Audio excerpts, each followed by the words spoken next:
Hello बच्चों, हिंदी साहित्य की कक्षा में आप सभी का स्वागत है। हिंदी साहित्य की कक्षा 8 का अध्याय संख्या 6 स्वामी विवेकानंद आज हम पढ़ने जा रहे हैं। हिंदी साहित्य हमें सिर्फ बोलना यानी भाषा ही नहीं सिखाता, अपितु जीवन जीने की कला, उसके महत्व तथा मूल्यों से भी हम सभी को अवगत कराता है। तो आइए इस अध्याय को प्रारंभ करें। यह है अध्याय संख्या 6 स्वामी विवेकानंद। ये स्वामी विवेकानंद पर लिखा गया एक लेख है। पांच परिचय के माध्यम से पता चलता है कि स्वामी विवेकानंद की गिनती भारतीय महापुरुषों में की जाती है। उनके चुंबकीय व्यक्तित्व यानी आकर्षक व्यक्तित्व था उनका। ज्ञान और प्रतिभा के आगे समस्त संसार नतमस्तक था। उन्होंने नवजागरण एवं ज्ञान की नई रोशनी से संपूर्ण जगत को आलोकित किया था। आइए पढ़ें।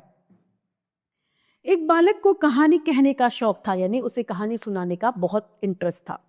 उसकी वाणी यानी बोली और व्यक्तित्व में इतना आकर्षण था कि उसके सहपाठी अर्थात साथ में पढ़ने वाले बच्चे अपनी सुध बुध खो देते थे और उसकी कहानी को सुनते रहते थे। यानी वो इतने अच्छे रोचक ढंग से कहानी सुनाते थे कि सुनने वाले मंत्रमुग्ध हो जाते थे और उनकी कहानी में लीन हो जाते थे। एक दिन वह अपने सहपाठियों को कहानी सुना रहा था। सभी बालक यानी सभी बच्चे कहानी सुनने में मग्न थे। उनको पता ही नहीं चला कि शिक्षक यानी अध्यापक टीचर कक्षा में आकर पढ़ाना शुरू कर चुके हैं। थोड़ी देर बाद जब शिक्षक ने फुसफुसाहट यानी कुछ धीमे धीमे से बोलने की आवाज सुनी तो वे समझे कि कुछ बच्चे वार्तालाप यानी बातचीत कर रहे हैं। उन्होंने उन्हें डांटा और एक एक करके सभी विद्यार्थी को पढ़ाए जाने वाले विषय से संबंधित उन्होंने प्रश्न उनसे पूछ लिए। जो बच्चे बातें करते हैं उन्हें उठाकर उनसे पूछ लिया गया कि बताओ क्या पढ़ाया जा रहा है। केवल एक विद्यार्थी को छोड़कर कोई भी सही जवाब यानी सही उत्तर नहीं दे पाया। सही उत्तर देने वाला विद्यार्थी वही था जो कहानी सुना रहा था। उसकी खूबी यह थी कि वह शिक्षण की बातों पर भी इतना ध्यान लगाने की क्षमता रखता था। ये उनकी विशेषता थी। शिक्षक ने कड़क कर पूछा, इतनी देर से कौन बातें कर रहा था? यानी आप टीचर को गुस्सा आ गया, बताओ कौन बातें कर रहा था। अन्य विद्यार्थियों ने सही उत्तर देने वाले विद्यार्थी की ओर इशारा कर दिया। शिक्षक को भरोसा ही नहीं हुआ, विश्वास ही नहीं रहा। फिर भी उसने सही उत्तर देने वाले विद्यार्थी को छोड़कर सभी को खड़े रहने की सजा दी कि सभी लोग खड़े रहो, जिसने उत्तर दे दिया वो बैठ जाओ। सभी के खड़े होने पर वह बालक भी खड़ा हो गया। शिक्षक ने कहा यानी टीचर ने कहा कि तुम्हें खड़े रहने की क्या जरूरत, तुमने तो सही उत्तर दिया है, सही जवाब दिया है। बच्चे ने कहा मुझे भी खड़ा होना चाहिए। क्यों? क्योंकि मैं भी इनके साथ में बात कर रहा था। शिक्षक को बालक की दो स्थानों का एक साथ ध्यान लगाने की क्षमता पर बहुत आश्चर्य हुआ। इस बालक का नाम था नरेंद्र। कौन था? नरेंद्र। आगे चलकर यह बालक स्वामी विवेकानंद के नाम से प्रसिद्ध हुआ, जिसने अपने ज्ञान की आभा से पूरे भारत को रोशन किया, पूरे विश्व को उन्होंने रोशन किया। स्वामी विवेकानंद का जन्म 12 जनवरी 1863 को उत्तरी कोलकाता के सिमला नामक मोहल्ले में हुआ था। इनके पिता का नाम विश्वनाथ दत्त और माता का नाम भुवनेश्वरी देवी था। विवेकानंद ने सन 1879 में कोलकाता के मेट्रोपॉलिटन स्कूल में प्रथम श्रेणी में एंट्रेंस की परीक्षा उत्तीर्ण की यानी पास की। इसके बाद में वे जनरल असेंबली कॉलेज में सन 1881 में FA तथा सन 1883 में BA की परीक्षा उन्होंने पास की। वे बड़ी कुशाग्र यानी बहुत तेज बुद्धि के विद्यार्थी थे। उनकी प्रतिभा से प्रभावित होकर कॉलेज के अध्यापक विलियम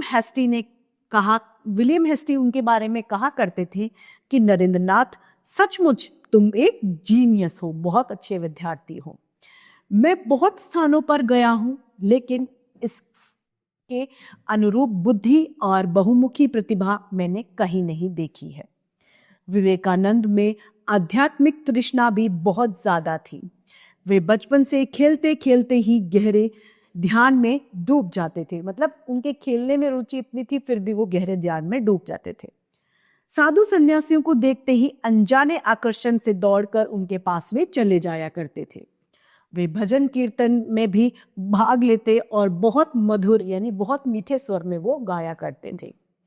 उन्होंने ब्रह्म समाज को अपनाया। उनका मन सत्य की खोज करने के लिए व्याकुल था। व्याकुल अर्थात बेचैन था। वो सच की खोज करना चाहते थे। बहुत भटकने के बाद स्वामी विवेकानंद रामकृष्ण परमहंस जी से प्रभावित हुए और उन्हें अपना पथ प्रदर्शक यानी अपने रास्ते का दर्शक बना लिया। स्वामी रामकृष्ण भी विवेकानंद जैसा शिष्य पाकर बहुत खुश हुए, अति प्रसन्न हुए। रामकृष्ण से मिलने के बाद विवेकानंद आध्यात्म की ओर झुकते ही चले गए। उनके मन में वैराग्य की भावना प्रबल हो गई। संन्यास धारण करके वे आध्यात्मिक ज्ञान की खोज में हिमालय पर चले गए। हिमालय पर्वत पर स्वामी विवेकानंद ने कई सालों तक तप और तपस्या साधना करी। वहां उन्हें अनेक प्रकार के कष्ट दुख सहने पड़े। हिमालय की भयंकर ठंड में उन्हें कई बार नंगे बदन सोना पड़ा, जंगली जानवरों का सामना करना पड़ा। हिमालय से लौटकर स्वामी जी ने पूरे भारत में पैदल भ्रमण किया। वो पैदल पूरे भारत में घूमे। इस दौरान सभी वर्गों और स्तर के लोगों का परिचय उन्हें हुआ। उन्होंने सभी को धर्म और नीति से संबंधित उपदेश दिए। स्वामी जी जहां भी जाते थे, लोग उनकी प्रतिभा, आकर्षक व्यक्तित्व, कांतिपूर्ण मुखमंडल और चुंबकीय दृष्टि से प्रभावित हुए बिना नहीं रहते थे। उनका रूप जितना भव्य और सुंदर था, उतने ही वे सरल और विनम्र थे। वे सभी से स्नेह और आदर किया करते थे, सभी का सम्मान करते थे, प्यार करते थे। उन्हीं दिनों अमेरिका में विश्व धर्म सम्मेलन होने जा रहा था। अनेक लोगों ने स्वामी जी की प्रतिभा से प्रभावित होकर उनसे इस सम्मेलन में भाग लेने का आग्रह किया यानी विनती करी। स्वामी जी जाने के लिए तैयार हो गए।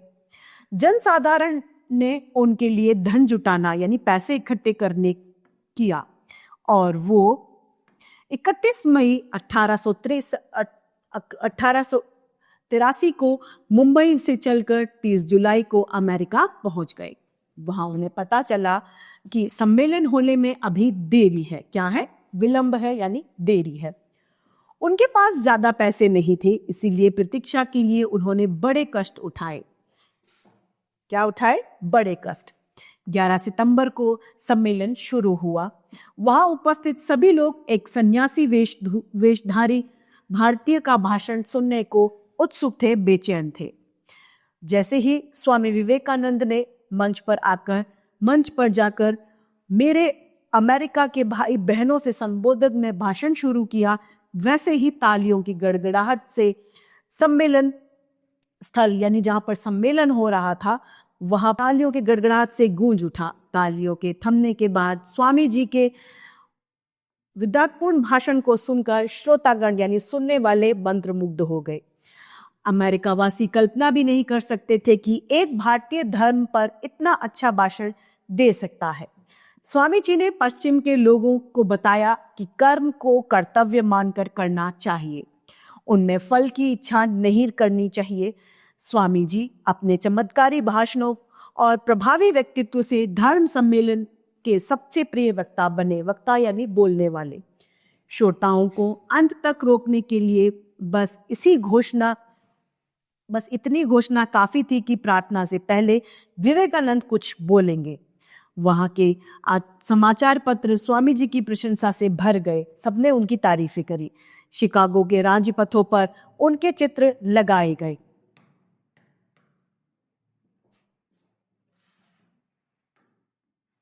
सम्मेलन समाप्त होने पर स्वामी जी ने अमेरिका के अनेक नगरों में वेदांत का प्रचार किया। इसके बाद वे यूरोप गए। पेरिस एवं लंदन में उनके भाषणों को सुनने के लिए वहां के निवासी उमड़े हुए थे। वे स्वामी जी के वेदांत से बहुत प्रभावित हुए। वहां के लोगों में उनके प्रति श्रद्धा और भक्ति इतनी बढ़ गई कि अनेक लोग शिष्य बनकर उनके साथ ही भारत चले आए। 3 साल अमेरिका और यूरोप में व्यतीत करने यानी बिताने के बाद में विवेकानंद 16 दिसंबर 1896 को जलयान से स्वदेश लौट आए। स्वदेश यानी भारत लौट आए। 15 जनवरी 1897 को स्वामी जी जब कोलंबो के तट पर उतरे तो वहां उनका अभूतपूर्व स्वागत हुआ, बहुत सुंदर स्वागत किया गया। 20 जनवरी को स्वामी जी जब कोलकाता पहुंचे तो वहां उनका अभिनंदन किया गया। पूरा कोलकाता उनकी विश्व विजय पुत्र के आगमन से मतवाला हो उठा। कोलकाता सब बहुत ज्यादा खुश था उस समय। कोलकाता ही नहीं, स्वामी जी की पाश्चात्य देशों में सफलता पर सभी भारतवासियों को उन पर गर्व हो रहा था। देश विदेश में अविराम भाषण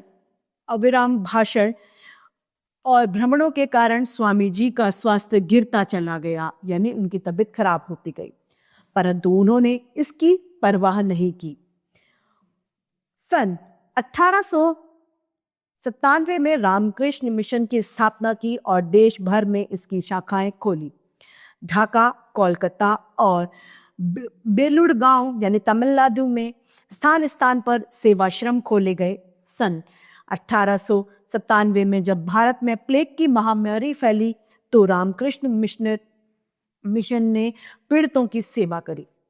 4 जुलाई 1902 को स्वामी जी ने संध्या के समय जाप किया, फिर ध्यान में बैठ गए और रात्रि यानी रात को इसी ध्यान की अवस्था में उन्होंने अपनी शरीर को त्याग दिया, यानी उनकी मृत्यु हो गई। उस समय उनकी उम्र यानी उनकी आयु मात्र 39 वर्ष थी। कन्याकुमारी के समुद्र के मध्य स्थित विवेकानंद स्मारक उनकी स्मृतियों को संजोए हुए है। इसी स्थान पर उन्होंने अमेरिका की यात्रा करने से पूर्व ध्यान किया था।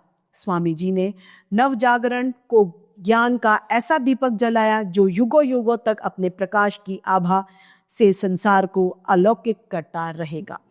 तो इसी के साथ हमारी हिंदी साहित्य की कक्षा आज ही समाप्त होती है। फिर से हिंदी साहित्य में ऐसे रोचक अध्याय लेके आपके समक्ष प्रस्तुत होते रहेंगे। आज के लिए इतना ही, फिर मिलते हैं। धन्यवाद।